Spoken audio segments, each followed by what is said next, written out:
일어서 찬송하며 주일 예배를 나눠드리겠습니다.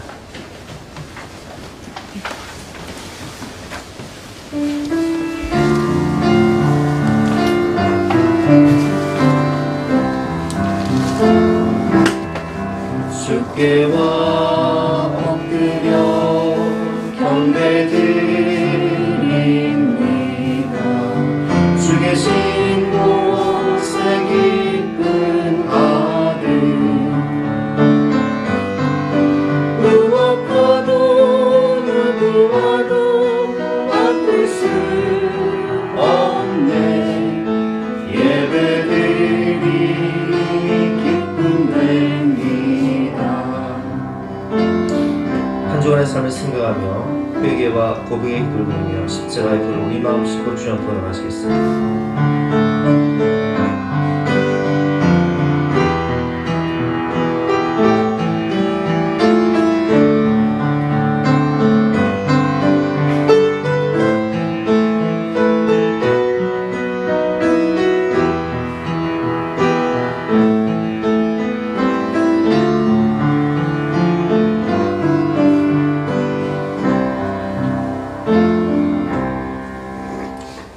하나님 감사합니다. 우리를 창조하시고 우리를 구속하시고 우리와 함께 하셔서 여기까지 인도하셔서 오늘도 이렇게 주님을 사랑하는 마음으로 신령과 진정으로 예배드릴 수 있는 특권과 은혜를 허락해 주시니 진심으로 감사드립니다. 그러나 주님, 우리가 한 주간을 살면서 주님의 나라와 주님의 의를 구하며 하나님을 기쁘시게 하기보다는 우리 마음의 소욕과 우리의 생각을 따라 살았던 때가 많았음을 고백합니다. 하나님, 우리의 죄악을 용서하여 주시고 거룩한 주님의 십자가의 돌로 우리를 정결하게 하여 주시옵소서. 이 예배를 통하여 풍성한 은혜를 주시고 우리의 영혼이 소성케 될 수 있도록 역사하여 주시옵소서. 감사드리며 예수 그리스도 이름으로 기도드렸사옵나이다.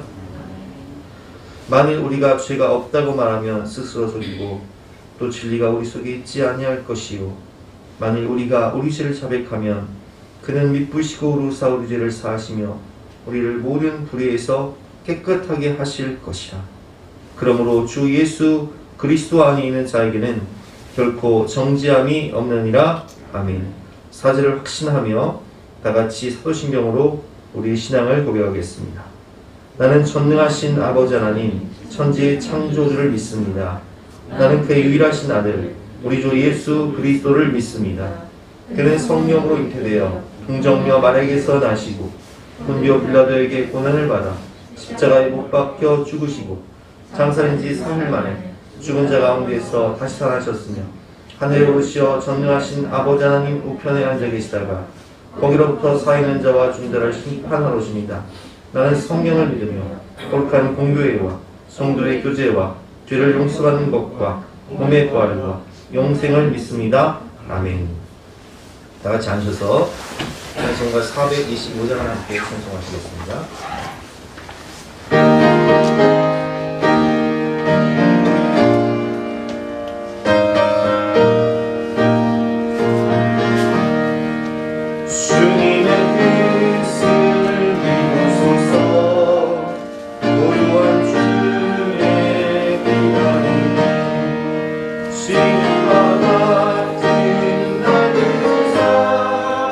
주님의 영상 만드소서.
시간 성령의 임재와 예배를 위해서 합심해서 기도하신 후에 우리 옆에서 임진우 안수이사님께서 기도 기도하시겠습니다.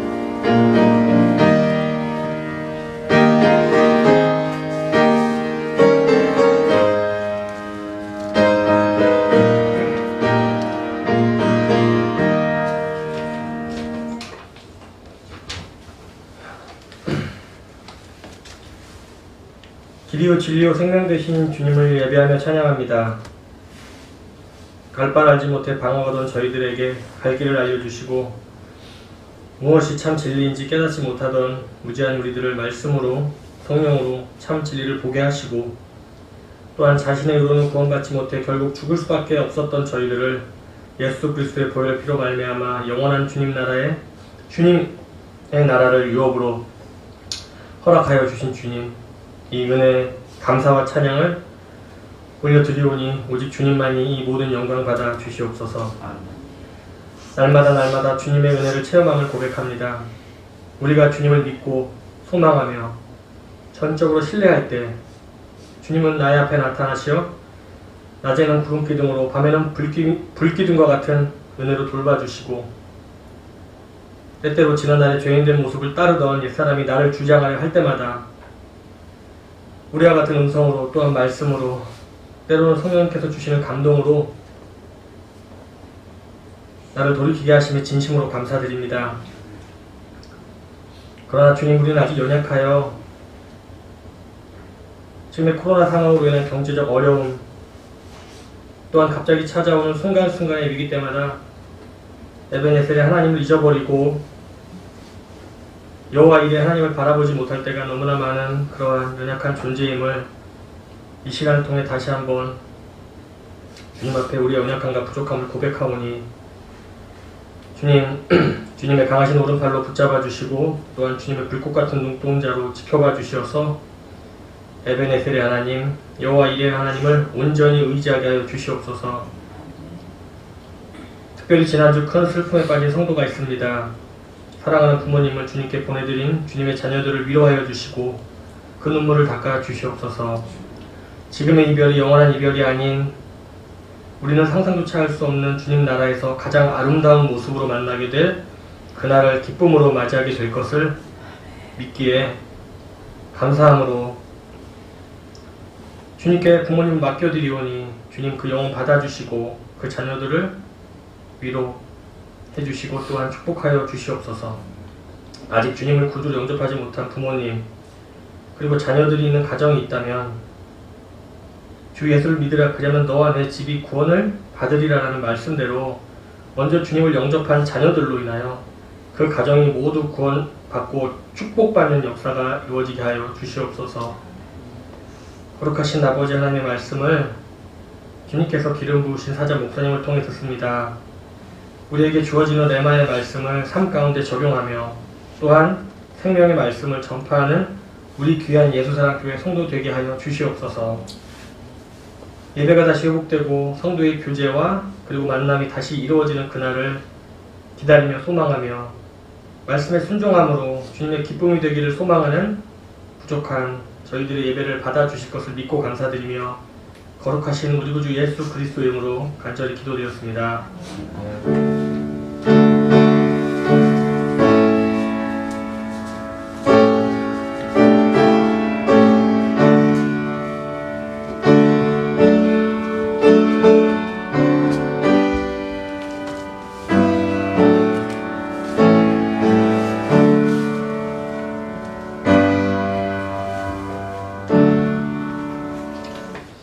반갑습니다. 오늘도 주님을 사랑하는 마음으로 이 자리에 나오신 우리 성도님들과 또 영상으로 예배 듣는 우리 모든 성도님들 가정 가운데 주님의 은혜와 공연과 평강이 함께 하시기를 주님의 이름으로 축원합니다. 우리 옆에 계신 분과 함께 인사하시겠습니다. 환영합니다. 축복합니다. 반갑습니다. 광고 말씀드리겠습니다. 기부금 명세에서 필요하신 분은 김현주 사모에게 신청해 주시기 바랍니다. 예배 후에는 마스크를 세 묶음 이렇게 해서 하나씩 나눠줄 테니까 가져가시기를 바랍니다. 이번 주 금요 기도회는 가정에서 영상으로 드리도록 하겠습니다. 새가족 우리 김주연 집사님이 등록을 하셨습니다. 환영해 주시기 바랍니다. 지난 주간 송재근 안수집사님 어머니께서 소천을 하셨습니다. 많은 슬픔 가운데 있었던 우리 송재근 안수집사님을 위해서 또 기도해 주시고 위로해 주신 우리 성도님들께 제가 송재근 안수집사님을 대신해서 감사 인사를 드리도록 하겠습니다. 기타 광고는 주부를 참조해 주시고요. 오늘 주신 하나님 말씀은 사도행전 18장 19절부터 23절 말씀인데요. 신약성경 219면입니다.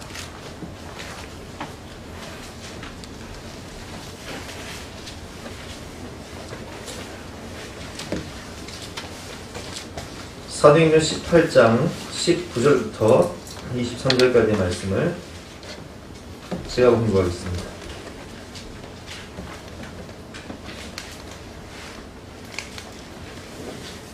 신약성경 219면 정도 있습니다.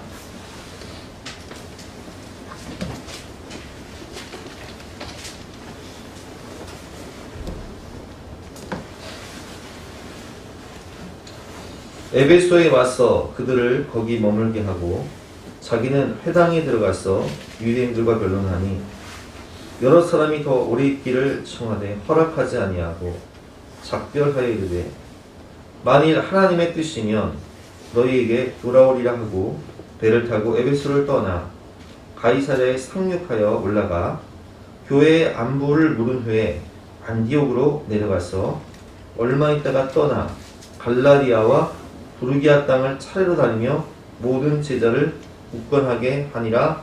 아멘. 오늘은 에베소와 하나님의 뜻이라는 제목으로 본 말씀 의지에서 함께 은혜를 나눌 텐데요. 우리가 오늘 말씀을 듣기 전에 에베소는 어떤 곳인가 영상을 함께 볼 텐데요. 에베소는 우리가 너무 잘 알고 있는 에베소서의 배경이 되는 에베소 교회가 있는 도시이기도 하고, 그리고 에베소 교회의 담임 목사님이 나중에 누가 되냐면은 사도 요한이에요. 그래서 이 사도 요한이 이 에베소에서 머물면서 목회를 하면서 우리가 너무 잘 알고 있는 요한복음이라든지 또 요한 1, 2, 3서를 여기에서 쓰게 됩니다. 우리 그 에베소 교회의 역사적 현장을 영상으로 함께 살펴보고 말씀을 듣도록 하겠습니다. 그 다음에 이제 시내에서 또 떨어진 곳에 오늘의 하이라이트인데, 이게 이제 사도 요한 교회입니다. 죽어 묻혔다간 정말 거대한 사도 요한의 무덤이 있습니다. 네. 3년간 사도 바울이 애정을 가지고 목회했던 에베소에 또 하나의 중요한 인물이 사도 요한. 2년간이었죠. 제가 3년간 사도 요한은 예루살렘에서의 핍박을 피해 이곳 에베소로 옮겨와서 감독이 되기도 하죠. 이 로마 시대 때 핍박되는 반모섬의 유배도 당했지만 결국은 다시 에베소에서 마지막 생을 마치기까지 네. 그러니까 에베소 하게 되면 우리가 이제 두란노 서원 이렇게 해서 이제 바울을 떠올리지만은 네. 정작 이 에베소의 감독으로 목회를 하셨던 분이 사도 요한입니다. 네. 그러니까 사실 요한이 거의 주인공이고요. 지금 이 엄청난 교회가 묻힌 무덤을 중심으로 세워진 그렇죠. 이 교회이지만 이게 교회라기보다는 거대한 하나의 도시 같습니다. 맞아요. 그만큼 이 에베소에서 사도 요한의 비중은 굉장히 컸던 것 같아요. 특히 이곳 사도 요한의 기념 교회 안에는 사도 요한이 묻힌 무덤을 중심으로 교회가 형성이 되었죠. 이 교회가 동서로 140m, 폭이 40m에 이르는 거대했던 이곳의 교회고요. 길이만도 100m가 넘습니다. 이게 하나의 바실리카 교회인데 정말 대단했고, 특히 언덕 위에 자리 잡은 이 사도 요한의 기념 교회는 에베소 전체에서도 사방에서 볼 수 있는 위치에 있죠. 이게 이제 사도 요한의 이 무덤을 제가 데려가면서 이제 멘트를 이렇게 했는데 이 교회 자체의 문이 사도 그 요한. 에베소에서 숨겨담한 원형극장에 돌들을 갖다가 채워서 또 박해의 문, 순교의 문이라고 하는데 그만큼 이제 에베소 역사를 이 요한 교회에 다 담은 거죠. 예, 보시죠. 성 요한의 무덤. 그래서 이 에베소에서도 가장 높은 언덕에 어디에서나 볼 수 있는 그 교회 세운 이 요한 교회는 사실 초대교회뿐만 아니라 비잔틴까지 중심이었던 것이죠. 비잔틴 시대 때 전형적인 모양. 제가 이제 교회 앱스 뒤쪽으로 이렇게 가보는데 이것이 이제 회랑처럼 또 이렇게 나여 있는 전형적인 이제 이 비잔틴 시대 때의 그런 교회 모습을 보고 계시고요. 네, 요것도 이제 6세기의 모자이크인데 정말 그 대리석의 색을 가지고 모자이크로 바닥을 꾸밀 정도로 굉장히 화려했었고 또 역시 이곳에서 발견된 여러 성화들 이렇게 해서 우리가 이제 에베소 하게 되면은 요한의 교회가 가장 그 중심에 서 있었고요. 또 이런 것들은 이제 그 비잔틴 시대 때의 그 로마 시대 때의 그 건축 양식들이 밀집되어 있는 것을 볼 수 있고요. 그 다음에 이제 또 하나가 그 요한의 교회에 아주 의미 있는 것이 뭐냐면 세례터입니다. 예, 바로 이 앞에 이제 세례터를 보고 계신데. 여기군요. 네. 세례터가 있습니다. 침례죠. 근데 물을 이렇게 부어놓고 이렇게 들어가는 겁니다. 아, 저렇게 들어가서? 작게 생겼네요. 네, 침례를 저렇게. 침례를 생각보다 하고 작아요. 네. 큰 거죠. 저 정도면은 사람이 들어가서 뭐 유아보다 어른들 그만큼 이 세례터가 있다는 것은 십자가 계속해서 모양을 대종과 네. 전도가 있었다가는 그 예배소의 교회의 네. 현장이죠. 이렇게 세례터 자체도 이렇게 십자가 모양으로 이제 만들어 놨고요. 사실 이게 이제 요한의 교회라고 하지만은 이 굉장히 컴파운드가 커요. 그래서 이제 사대 시설뿐만 아니라 이 수도원까지 겸했던 무덤 교회의 규모가 그리고 요 뒤에 이제 이것이 요한의 교회의 이제 모형입니다. 그 어디에서도 이만한 규모의 커요. 교회를 네. 볼 수 없죠. 작은 도시 같네요. 그렇죠. 이렇게 보면 이제 6개의 지붕, 둥 지붕을 해서 이제 모양을 가지고 굉장히 거대했던 정말 맞아요. 하나의 작은 교회를 겸한 하나의 도시처럼 엄청난 이 요새화된 그런 요한의 교회를 볼 수 있고요. 지금 이게 천수백 년이 지난 곳인데도 이렇게 펼쳐만 보이는 것만 봐도 하나의 도시처럼 굉장히 큰 규모의 그만큼 이 에베소에 이 사도 요한이 차지하는 비중이 컸고 저 뒤쪽에 보이는 곳이 이제 아이슬록 요새라고 하는 곳인데 이 보통 우리가 이제 순례를 가게 되면 이 요한의 교회만 보고 이제 나오는데 제가 한번 큰 마음을 먹고 이제 뒤쪽 요새까지 한번 가보게 됩니다. 맞아요. 이게 이제 기독교 역사입니다. 이 다양한 그 십자가 군으로 이렇게 되어 있고 성경이 실제라는 걸 증명해주는 곳이네요. 그렇죠, 그렇죠. 교회 역사죠.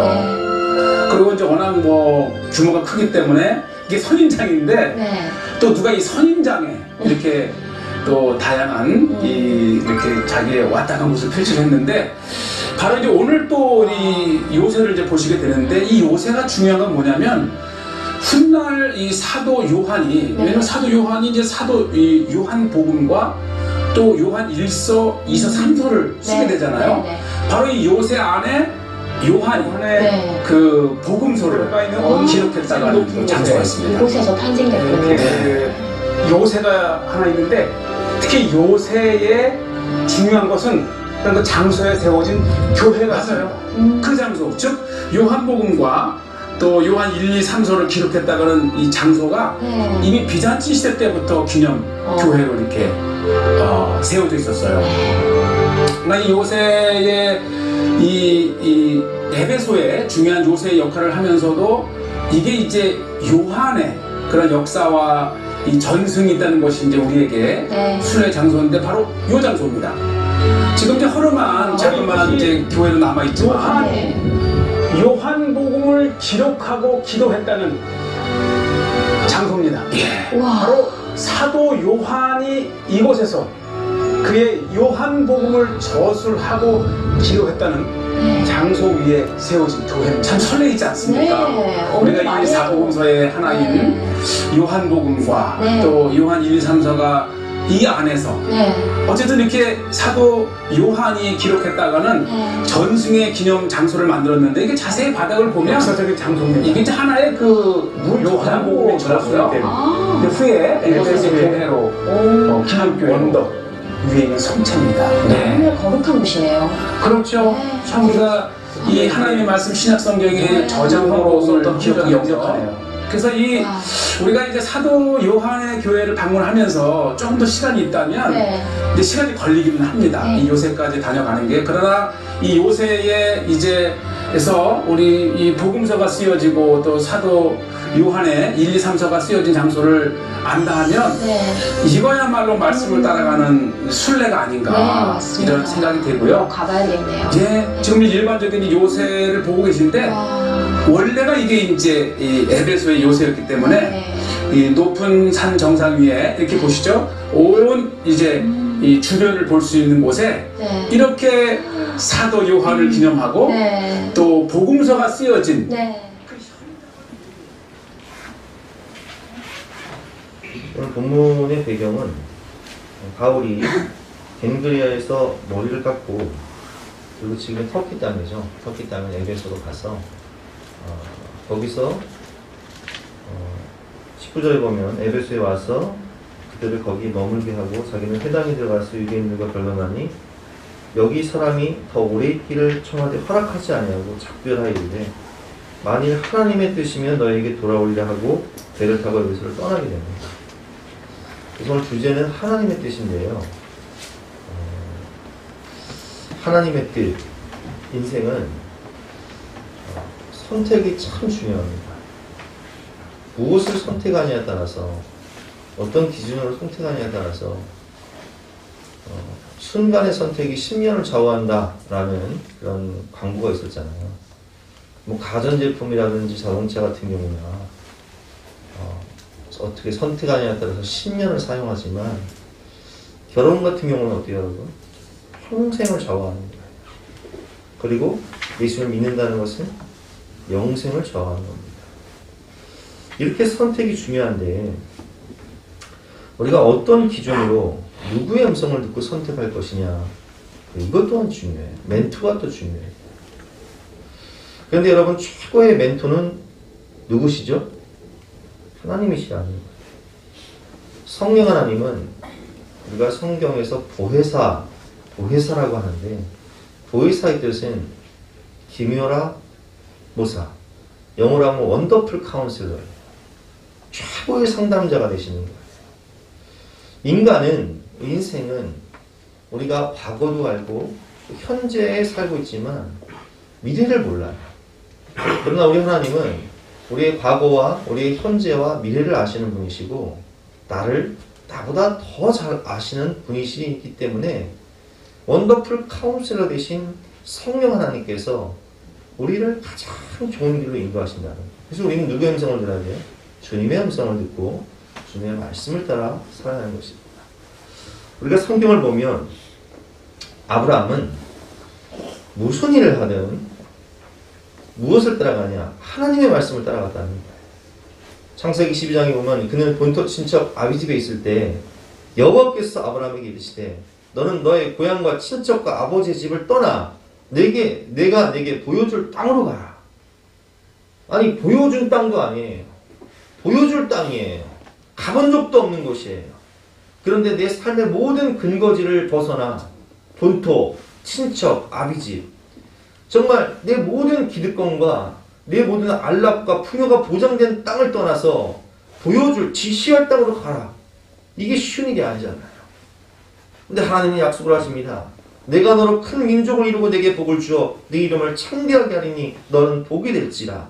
너를 축복하는 자에게는 내가 복을 내리고 너를 저주하는 자에게는 내가 저주하리니 땅의 모든 족속이 너로 말미암아 복을 얻을 것이라 하신지라. 이에 아브라함이 여호와의 말씀을 따라갔고 따라갔다는 거예요. 그러나 롯은 달랐어요. 후에 아브라함과 롯이 하나님의 은혜로 거부가 되어서 소떼와 양떼가 많아졌을 때 그 목자들이 서로 다툽니다. 그래서 삼촌이었던 아브라함이 먼저 양보를 해요. 롯에게 이렇게 땅이 넓은데 우리가 친족인데 이 다퉈서 되겠느냐? 네가 좌하면 내가 우하고 네가 우하면 내가 좌하리니 네가 먼저 선택을 해라. 그래서 갈라서게 될 때 롯은 기준이 무엇이냐? 세상적인 기준이 지극히 인간적인 기준으로 선택을 하게 됩니다. 창세기 13장 5절 말씀이죠. 10절 말씀입니다. 이에 롯이 눈을 들어 요단 지역을 바라본즉 수알까지 온 땅에 물이 넉넉하니 여호와께서 소돔과 고모라를 멸하시기 전이었으므로 여호와의 동산 같고 애굽 땅과 같았더라. 그래서 롯은 어떤 기준으로 선택을 하냐? 지극히 인간적인 기준. 11절 말씀, 그러므로 롯이 요단 온 지역을 택하고 동을 옮기니 그들이 서로 떠난지라. 아브라함은 가나안 땅에 거주하였고 롯은 그 지역의 도시들에 머물며 그 장막을 옮겨 소돔까지 이르렀더라. 소돔 사람은 여호와 앞에 악하며 큰 죄인이었더라. 아멘. 결국 롯의 선택은 지극히 세상적인 기준으로, 인간적인 기준으로, 물질적인 기준으로 선택을 해서 결국 소돔과 고모라가 멸망할 때 그의 아내도 소금 기둥이 되어버리고, 그리고 그토록 사랑했던 모든 세상적인 물질도 다 잃어버립니다. 그래서 성경을 보면 잠언 말씀에 어떤 길은 사람이 보기에는 바르나 필경은 사망의 길이니라 라는 말씀처럼 우리가 내 기준으로, 내 생각으로, 세상적인 기준으로, 인간적인 기준으로 판단하면 그것이 사망의 길이 될 수 있다는 거예요. 그러면 우리는 어떤 기준으로 누구의 음성을 듣고 인생을 선택해야 될까요? 우리가 인생을 살면서 때로는 취업도 해야 되고, 진로도 결정해야 되고, 또 결혼도 해야 되고, 또 이사도 해야 되고, 또 여러 가지 중요한 사업이라든지 어떤 선택을 할 때 어떤 기준을 할 것인가? 오늘 바울은 에베소에 머물며 사람들이 간청을 합니다. 여기도 머물러 달라고. 그런데 어떤 기준으로 선택을 하죠? 하나님의 뜻이면 내가 다시 돌아올 것이다. 이렇게 고백하고 있어요. 기준이 뭐예요? 하나님의 뜻, 주님의 음성, 하나님의 말씀. 오늘 20절과 21절 말씀이죠. 여러 사람이 더 오래 있기를 청하되 허락하지 아니하고 작별하여 이르되 만일 하나님의 뜻이면 너희에게 돌아오리라 하고 배를 타고 에베소를 떠나게 됩니다. 그래서 하나님의 뜻이 중요하다는 거예요. 바울의 선택 기준은 언제나 하나님의 뜻이었어요. 내 생각이 아니었어요. 내 이익이 아니었어요. 그는 안디옥 교회의 지도자로 있을 때에도 그 바나바와 그리고 바울로 말미암아 안디옥 교회가 폭발적으로 성장합니다. 바울과 바나바는 안디옥 교회의 성장을 주도했던 그런 두 목회자였고 정말 없어서는 안 될 사람들이었음에도 불구하고 성령께서 따로 금식하며 기도할 때에 두 사람을 따로 세워 선교사로 파송해라 했을 때 지명하여 부르신 사람이 바로 바울이었단 말이에요. 근데 바울과 바나바는 거기에 토를 달지 않았어요. 그냥 하나님의 뜻이면 가는 거예요. 선교의 시작도 그랬고요. 우리가 지지난주에도 배웠지만 고린도에서 두려움 가운데 있을 때 여러 가지 위협과 살해 위협과 협박 가운데 두려움 가운데 있을 때에도 고린도에서 1년 6개월 동안 머무를 수 있었던 그 기준과 근거가 무엇이냐? 하나님의 약속. 두려워 말라. 내가 너와 함께하리라. 이 성에 내 백성이 많으니 두려워하지 말고 말하라. 이 말씀을 따라 복음을 전하며 머문 바울의 모습을 볼 수 있습니다. 그리고 오늘 본문 말씀을 보면 그는 피곤하고 힘들고 어려워도 하나님의 뜻을 따라 다시 3차 전도행을 떠나 양육에 힘쓰는 모습을 볼 수 있습니다. 22절과 23절 말씀이죠. 자, 에베소를 떠난 바울은 22절 말씀에 보면 아이사야에 상륙하여 올라가 교회의 안부를 물은 후에 안디옥에 내려가서 안디옥 교회가 있는 안디옥에 내려갑니다. 그런데 이 안디옥 교회에 머물면서 충분히 휴식하고 충전할 수 있음에도 불구하고 그는 23절 말씀에 보면 얼마 있다가 다시 3차 전도여행을 시작하는 거예요. 그리고 갈라디아와 부르기아 땅을 찾아다니며 모든 제자들을 굳건하게 하니라. 아멘. 자, 그럼 지도를 보세요. 겐그레아에 있었던 바울이 에베소에 오늘 본문에 보면 에베소에 도착을 합니다. 이곳은 우리가 영상을 통해 봤지만 그리스 지역이죠. 그리고 오늘 영상을 본 에베소는 지금의 터키 땅이에요. 경유지예요. 그래서 에베소를 떠났던 바울은 이제 가이사랴에 도착해서 다시 안디옥으로 올라가게 됩니다. 여기서 오래 쉬지 않고 잠깐 머물다가 다시 3차 전도여행을 떠나는 거예요. 그래서 1차 전도여행과 2차 전도여행에 복음을 전했던 이 빌리기아 또 밤빌리아 이쪽 갈라디아 이쪽 지역을 순회하면서 여기서 자신이 전도했던 그 영혼들을 굳건하게 하기 위해서 양육을 하는 모습을 볼 수 있습니다. 그 기준이 무엇이냐? 내 이익이나 내 안락이 아니었어요. 내 풍요가 아니었어요. 하나님의 뜻. 그래서 오늘 22절과 23절에 보면 가이사랴에 상륙하여 올라가 교회의 안보를 물은 후에 안디옥으로 내려가서 얼마 있다가 떠나 갈라디아와 부르기아 땅을 찾으러 다니며 모든 제자를 굳건하게 하니라. 여러분, 우리가 어떤 선택을 할 때 나의 원이 있고요, 하나님의 뜻이 있어요. 근데 바울은 예수님처럼 나의 원이 아닌 하나님의 뜻을 따르는 거예요.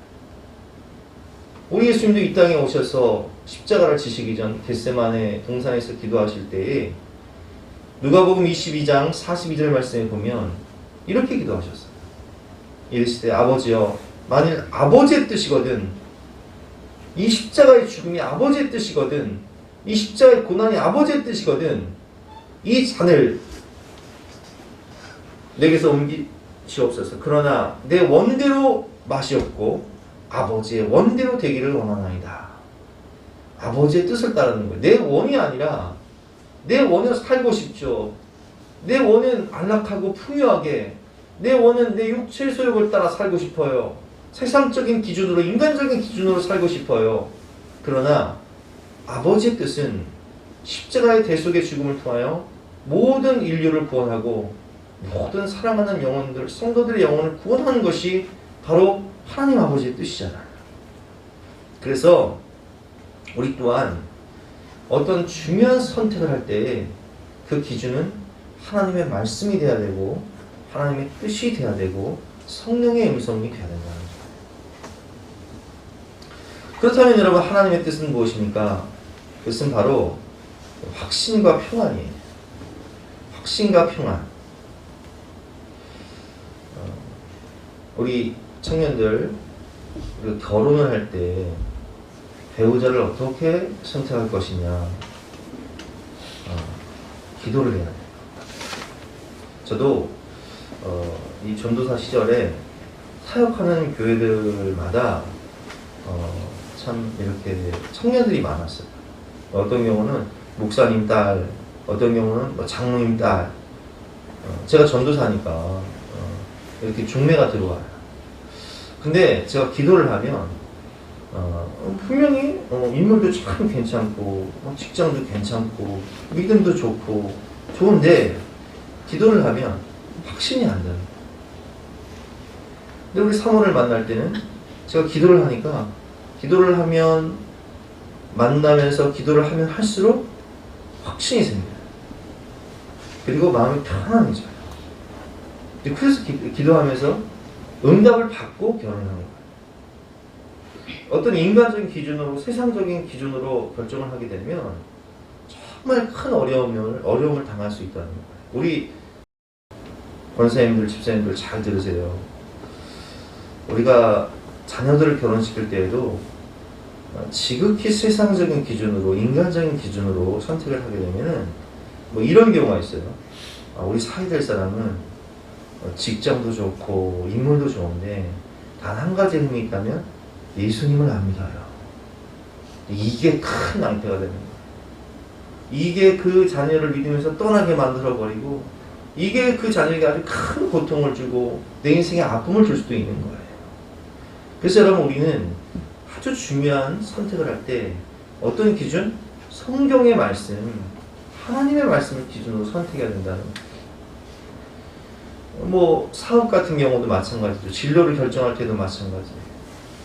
우리 저 임집사님이 직장을 다니시다가 안정된 직장을 다니시다가 그 업계에서 이제 충분히 경험을 하고 훈련을 받다가 창업을 해야 될 때가 된 거예요.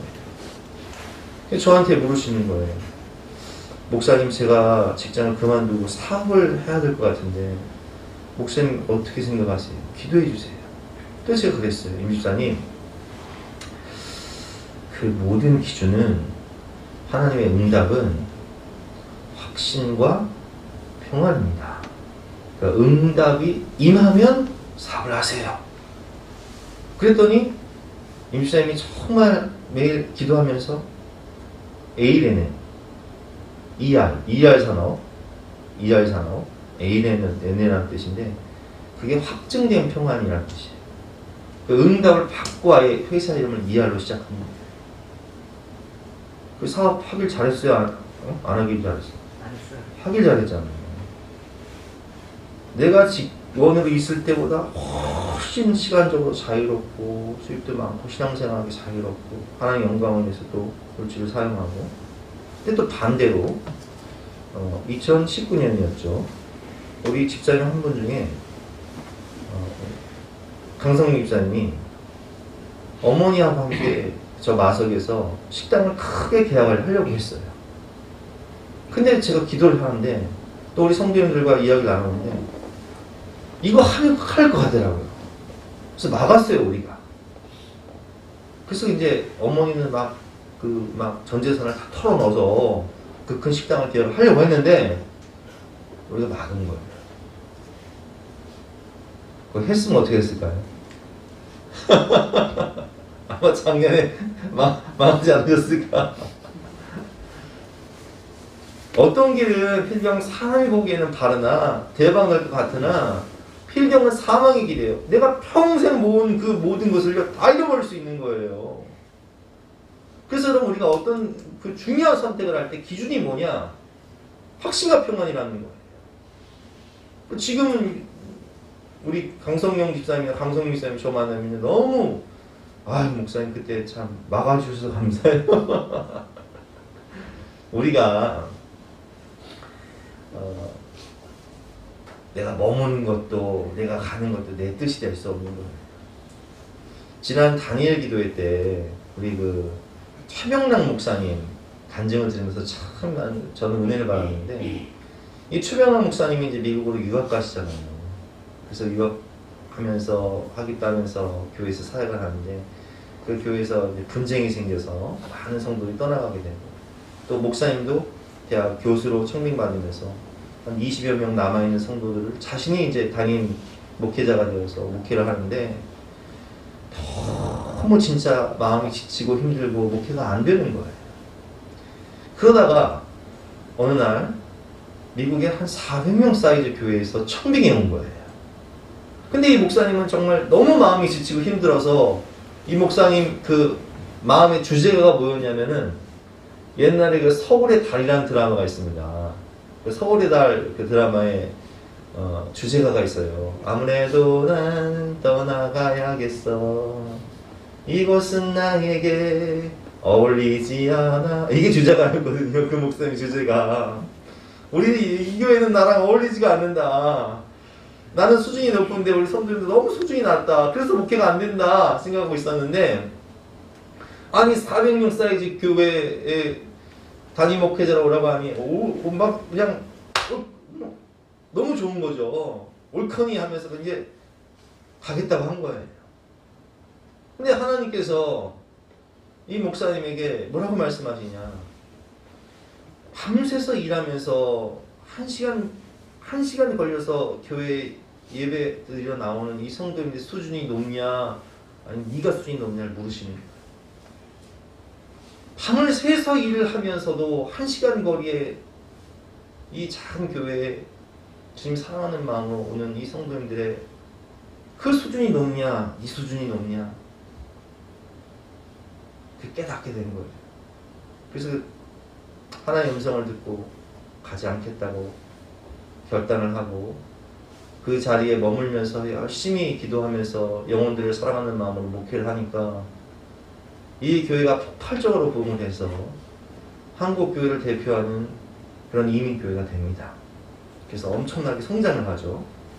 막 교회를 3번이나 건축을 하고 너무나 좋죠. 아니 개척한 교회니까 우리 성도 저도 개척을 했잖아요. 모든 성도님들이 저랑 마음이 맞고 분위기도 좋고 하는데 저 양수리 수양관 그 교회의 그 교회가 이제 그 강남 중앙침례교회라고 양수리 수양관 교회하고 있는 교회에 있어요.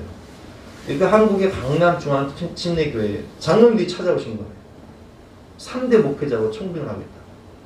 어이없죠, 이 목사님 입장에서. 아니, 내가 목회 잘하고 있는데 우리 성도들 나들고 너무 관계도 좋고 행복하고 대표적인 이민교회로 성장했는데, 그러니까 장로님들한테 뭐라고 말씀하시냐면 그냥 교회나 구경하고 가시라고, 나는 갈 일 없다고, 한국 갈 일 없다고. 그게 거부를 했는데, 근데 하나님 뭐라고 말씀하시냐, 여기까지가 너의 사명의 끝이라는 거예요. 이민교회 여기까지가 너희 사명의 끝이니 저 강남 중앙 침례교회 3대 목회자로 가서 한국교회를 세우고 또 이 미국교회와 연합을 해서 세계 선교를 이루라 라는 확실한 하나님의 음성을 듣고 최병원 목사님이 한국으로 와서 강남 중앙 침례교회 담임 목회자가 되었어요. 본인이 섬기던 그 미국 교회와 함께 연합을 해서 세계 선교에 힘쓰는 모습을 그 간증을 통해서 들었잖아요. 여러분, 내가 머물고 싶다고 해서 머무는 것도 아니고 또 내가 가고 싶다고 해서 가는 것도 아니에요.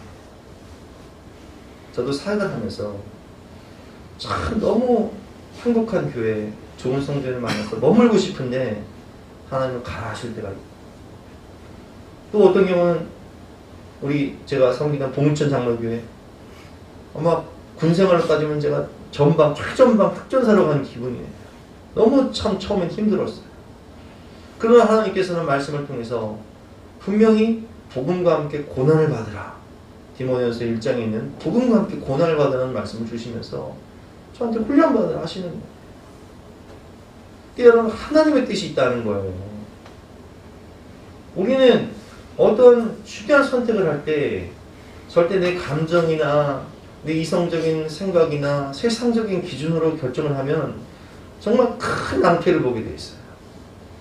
저도 인생을 살면서 실패를 많이 해봤잖아요. 여러분 다 아시잖아요. 근데 그때 실패할 때 항상 돌이켜보면 그 모든 선택의 기준이 뭐였냐? 하나님 말씀 아니었어요. 그런데 인간적인 생각, 인간적인 욕심, 탐욕에 이끌려, 욕심에 이끌려, 감정에 이끌려 했다가 시간 낭비하고 많은 것을 날려버리고 마음의 고통을 당하고, 근데 반대로 인생의 중요한 선택의 순간, 결혼이라든지 또 뭐 교회 개척이라든지 뭐 이런 중요한 것을 돌이켜봤을 때 잘한 선택이다. 이것은 기준이 뭐였냐? 하나님의 응답이었어요. 하나님의 음성이었어요. 확신과 평안이었어요. 그래서 저는 당당하게 이 자리에서 여러분들에게 담대하게 전할 수 있는 것은 제가 경험을 해봤기 때문에, 인생의 중요한 선택에 있어서 기준은 하나님의 말씀이어야 되고요, 하나님의 뜻이어야 돼요. 여러분도 항상 하나님의 말씀을 기준 삼아서 바른 선택을 하심으로 풍성한 열매를 맺으시기를 주님의 이름으로 축원합니다. 두 번째는 또 하나님의 때가 있다는 거예요. 하나님의 뜻이 있고 하나님의 때가 있는데, 오늘 본문의 배경이 되는 이 소아시아의 에베소의 교회는요, 사실 사도행전 16장 6절에 보면 성령께서 막으신 곳이에요. 바울이 아시아, 소아시아로 가려고 하지만 성령이 아시아에서 말씀을 전하지 못하게 하시거늘 그들이 부르기아와 갈라디아 땅으로 다녀가 무시아 앞에 이르러 비두니아로 가보자 했으되 예수의 영이 허락하지 아니하는지라 라는 말씀처럼 성령이 막으셨던 아시아, 소아시아, 에베소. 그래서 그는 배를 타고 유럽 마게도니아로 가서 빌립보에서 빌립보 교회를 개척하고 테살로니가 교회를 개척하고 그리고 고린도 교회를 개척한 다음에 오늘 에베소에 가잖아요. 근데 오늘 본문을 보면 오늘 본문에 어때요 여러분? 20절과 21절 말씀에 보면 여러 사람이 더 오래 있기를 청하되 허락하지 아니하고 작별하 이르되 만일 하나님의 뜻이면 너에게 돌아오리라 하고 배를 타고 에베소를 떠나요. 그러니까 에베소에서 오래 사역을 안 해요. 그러다가 이제 사도행전 19장에 보면 바울이 3차 전도행을 하는데 3차 전도행의 주 사역지가 어디냐? 바로 에베소예요. 얼마 동안 머무냐? 2년을 머문단 말이에요. 사도행전 19장 9절과 10절 말씀이죠. 어떤 사람들은 마음이 굳어 순종하지 않고 무리 앞에서 이도를 비방하거늘 바울이 그들을 떠나 제자들을 따로 세우고 브라노 서원에서 날마다 강론하니라. 2해 동안에 이같이 하니 아시아에 사는 자는 유대인이나 헬라인이나 다 주의 말씀을 듣더라. 아멘. 자, 여러분 보세요. 제가 한번 질문을 해볼게요. 제가 교회를 개척하는 게 하나님의 뜻이었어요? 아니었어요? 뜻이었어요, 분명히. 저는 이제 응답을 받고 교회 개척 준비를 했어요. 그런데 제가 2008년도에 목사 안수를 받자마자 이제 마음이 막 급한 거예요. 아이고, 우리 아버지 돌아가시기 전에 얼른 교회를 개척해야지. 그래서 막 마음이 급해서 남양주 때 같은 데가 안 가본 데가 없어요. 네, 마석도 가보고요. 네, 덕소도 가보고, 퇴계원, 진접. 하여튼 안 가본 데가 없어요. 교회 개척하려고. 금곡도 가보고, 청리도 가보고, 교회 개척하려고. 근데, 교회를 개척하기 위해서 막 2달 동안을 막 알아보는데, 제 마음에 평안이 없어요. 이 교회를 개척하면 된다는 확신도 없었어요. 하늘 막으신 거예요. 오늘 성령이 아시아로 가고자 하는 바울을 막으신 것처럼 그때는 막으신 거예요. 2008년에는. 그러다 2009년에 우리가 너무 잘 아는 내용이죠. 한국교회에서 개척 선발을 하게 돼요. 30명이 넘는 목회자가 지원했는데 제가 기도하면서 응답을 받고 선발되는 거예요.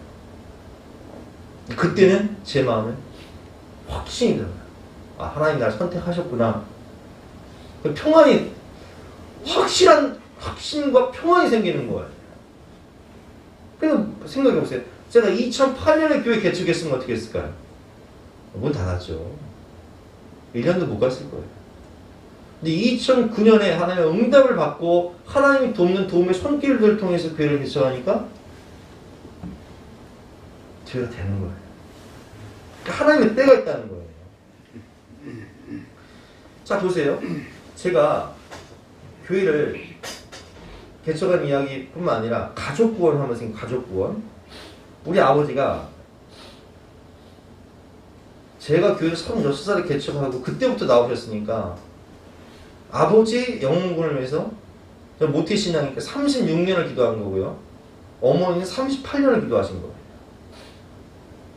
아니 그러면 우리가 이제 가족 구원, 부모님 구원이라든지 자녀 구원, 또 형제간들 구원 이렇게 가족 구원을 위해서 정말 기도하시는 분들 많잖아요. 근데 왜 36년, 38년이나 걸리냔 말이에요. 요걸 생각해 보셔야 돼요, 여러분. 처음에 바울이 에베소 교회에 갔으면요, 거기 사역 실패했어요. 왜냐하면 에베소는 우상이 가득한, 아담의 신전이라는 우상이 가득한 도시였기 때문에 바울이 영적 전쟁을 감당할 수 있는 그런 도시가 아니었어요.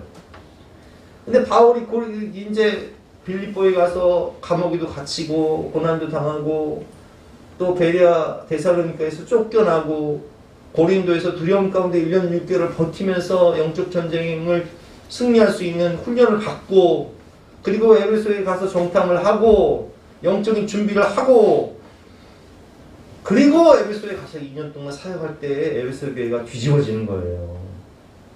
거기서 사도 요한이 요한복음과 요한 1, 2, 3서를 쓰고 에베소서의 배경이 되고 요한계시록에 나오는 에베소 교회에 주시는 말씀을 받고 왜 저에게 하나님께서 아버지의 영혼 구원을 그렇게 오랜 시간 걸리게 하셨냐? 이유가 있는 거예요. 첫 번째는 저로 하여금 깊은 기도를 하게 하시는 거예요. 가족 구원에 대한 깊은 기도, 연단, 훈련, 그리고 36년 동안 아버지의 구원을 위해서 기도해 봤기 때문에 저는 여러분들이 부모님을 위해서 기도할 때 어떤 마음으로 기도하는지 또 가족들을 구원할 때 어떤 마음으로 데려오는지를 알아요. 그 영혼 구원의 소중함을 저는 안다고요.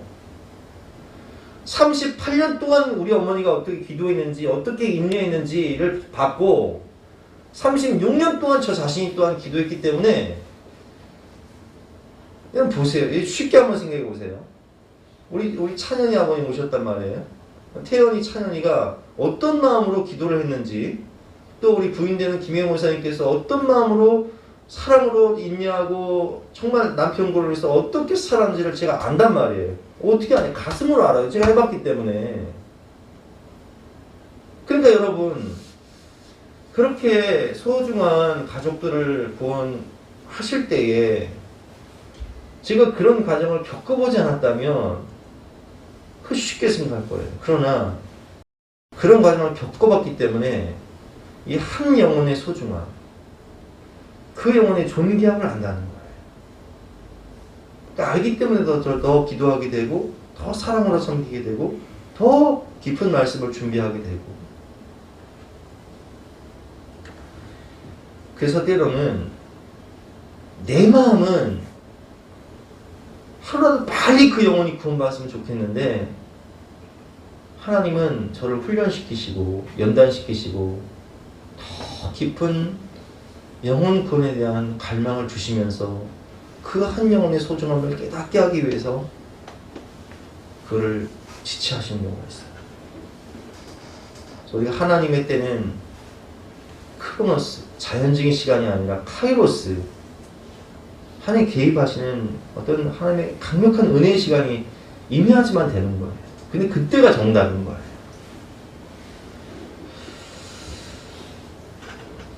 여러분, 우리 인생의 중요한 선택의 순간 언제나 하나님의 말씀을 따라 하나님의 뜻을 따라 선택하시되 하나님의 때를 기다리며 하나님께서 일하심을 체험하시며 하나님께 영광 돌리는 저와 여러분의 삶이 되시기를 주님의 이름으로 축원합니다.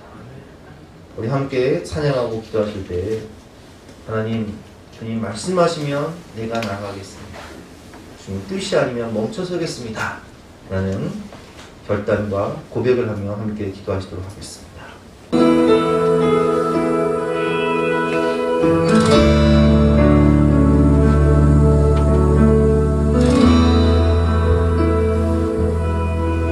주님 말씀하시면 내가 나가리다. 주님 뜻이 아니면 내가 멈춰서리다. 나의 가고 서는 것 주님 뜻에 있으니 오 주님 나를 이끄소서. 주님 말씀하시면 내가 나가리다. 주님 뜻이 아니면 내가 멈춰서리다. 나의 가고 서는 것 주님 뜻에 있으니 오 주님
주님 뜻이 아니면 내가 멈춰서리다.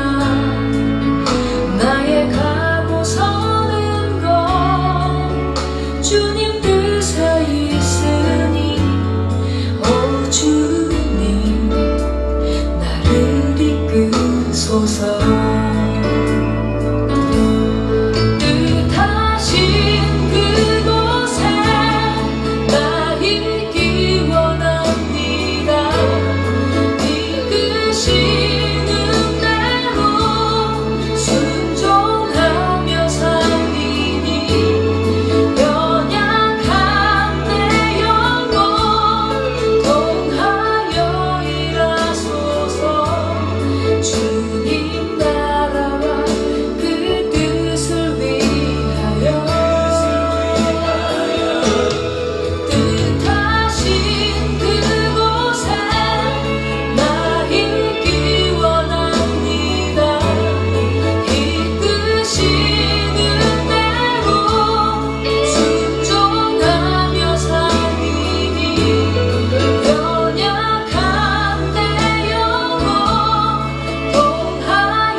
다 같이 한서 결단 찬송 623장 함께 찬송하겠습니다.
하나님, 우리의 인생이, 우리의 몸이, 우리의 삶이 주님 것이기에 우리가 주님의 나라와 영광을 위해 우리의 몸을, 우리의 삶을 주님께 드립니다.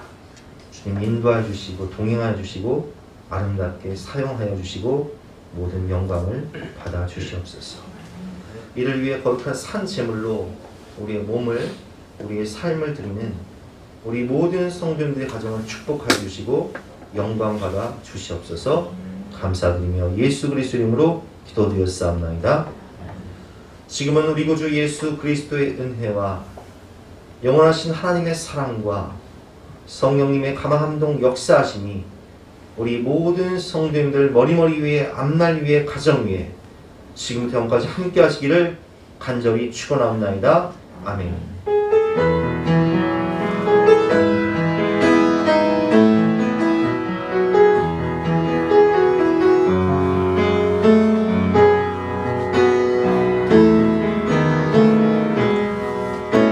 사랑하는 자의 목소리 듣기 원하네. 나의 사랑, 나의 어여쁜 자야. 다윗 드는 미란 곳에서 듣기 원하네.